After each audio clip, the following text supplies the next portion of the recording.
Air इंडियाच्या विमानात बसल्यावर ताई घाबरली होती. आईने पण हा माझा शेवटचा विमान प्रवास आहे असं घोषित केलं. ही गोष्ट आहे जाधव कुटुंबाच्या पहिल्या विमान प्रवासाची. सकाळी आम्ही लवकरच कॅबने विमानतळावर गेलो. आम्ही जाणार होतो गोव्याला, कारण तिथलंच तिकीट स्वस्त होतं.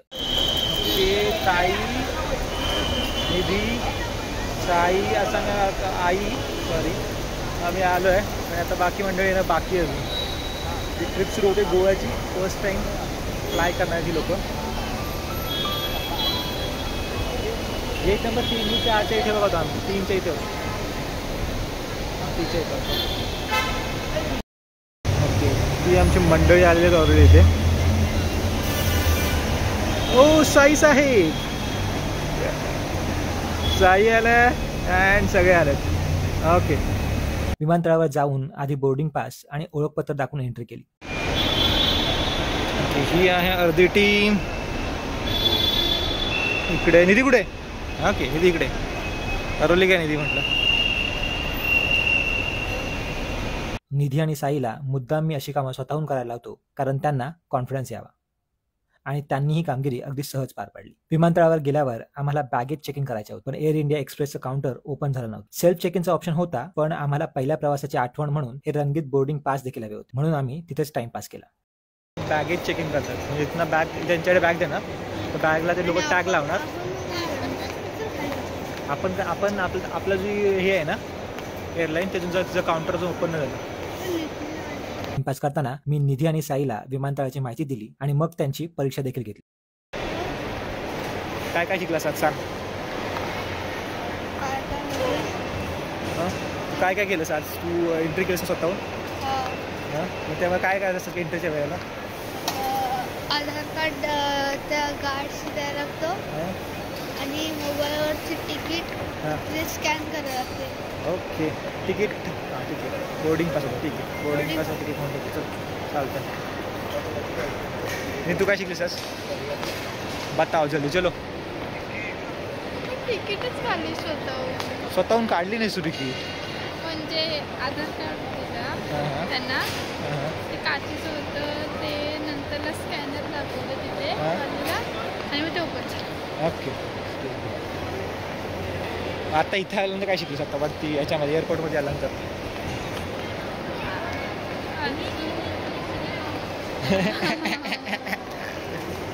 सर तू काय शिकलास एअरपोर्टमध्ये? काय काय शिकलास? आपण मगाशी ते काय डिस्प्ले बघितलं, त्यामध्ये काय काय म्हणजे डिस्प्ले तिथे बघितलं सगळं डिस्प्लेमध्ये काय काय ते काय काय गोष्टी नाही तर त्या काय काय काय कुठली गोष्ट लक्षात आहे? बंदूक, चाकू, लायटर, हे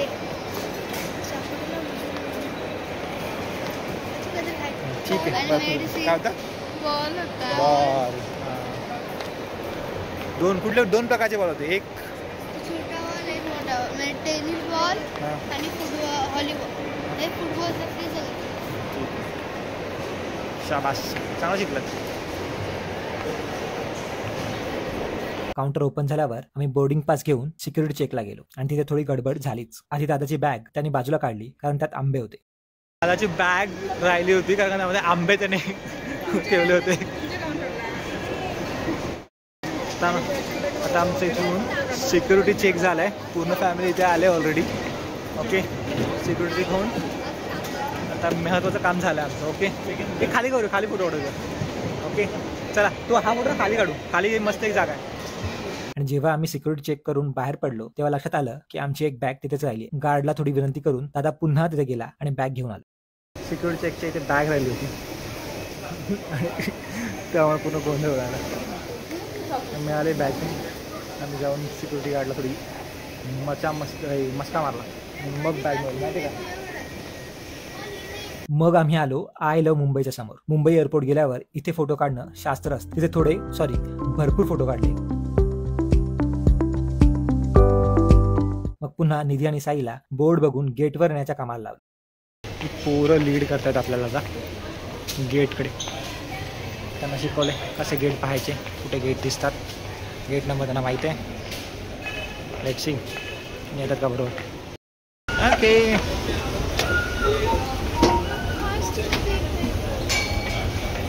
अजून चाललीस ना तू अजून फास्ट जाणार तू.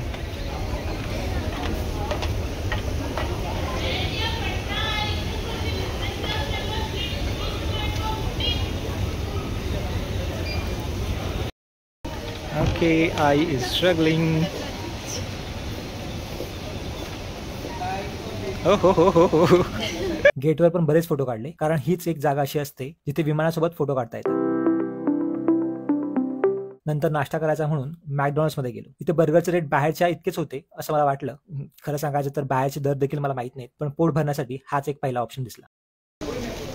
ओके, मॅकडॉनल्ड्स पण थोडंसं स्वस्त असं बर्गर उचलून साई साहेब निघालेले आहेत.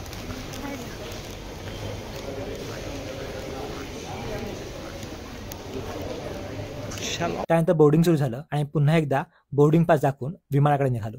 चाललो आहे आमचं आता. आम्ही बोर्डिंग सुरू झालं आहे. थिंक हां बोर्डिंग झालं आहे सुरू. पूर्ण सगळे झाले आहेत बोर्डिंगसाठी. किती वाजता आता? 11 समथिंग.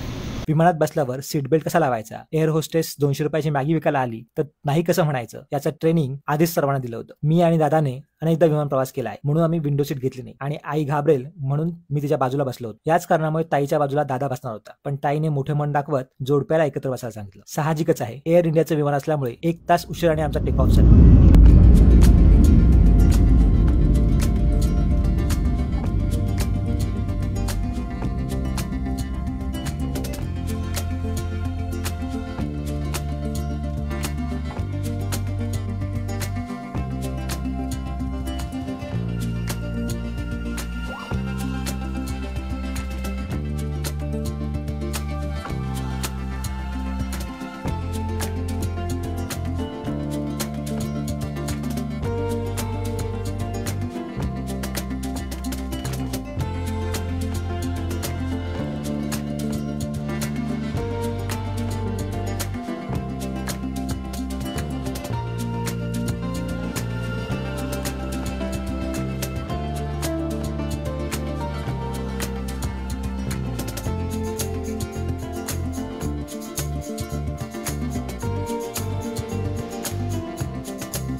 एअर इंडियाच्या विमानात बसल्यावर ताई घाबरली होती. आईने पण हा माझा शेवटचा विमान प्रवास आहे असं घोषित केलं. निधीच्या कानात देखील जोरात दुखत होतं, जे कॉमन आहे, आणि लँडिंग नंतर दुखणं बंद झालं. पण खिडकीतून दिसणारे विहंगम दृश्य पाहून त्यांना थोडं बरं नक्की वाटलं. मध्येच जेव्हा विमान पांढऱ्या शुभ्र ढगांच्या वर गेलं तेव्हा मला व्हिडिओ करायचा मोह आवरला नाही.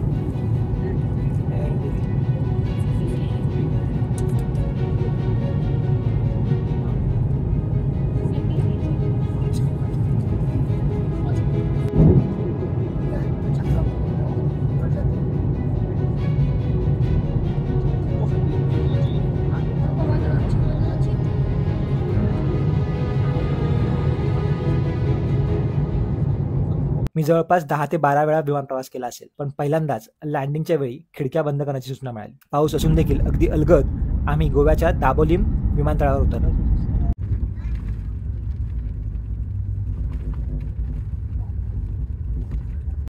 विमान आहे आणि आता आम्ही लँड केलं गोवामध्ये.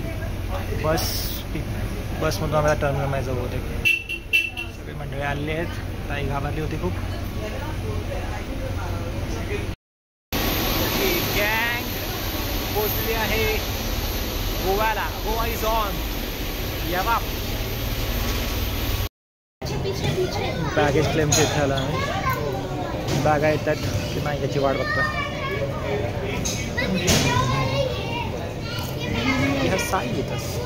चेक इन केलेल्या बॅग्स घेतल्या आणि कॅब करून कोलवा बीच जवळच्या स्टेवर गेलो. गोव्यात फॅमिलीला घेऊन आम्ही बीच आणि कसिनोमध्ये गेलो की दुसरीकडे, हे पाहूया पुढल्या भागात. बरे येता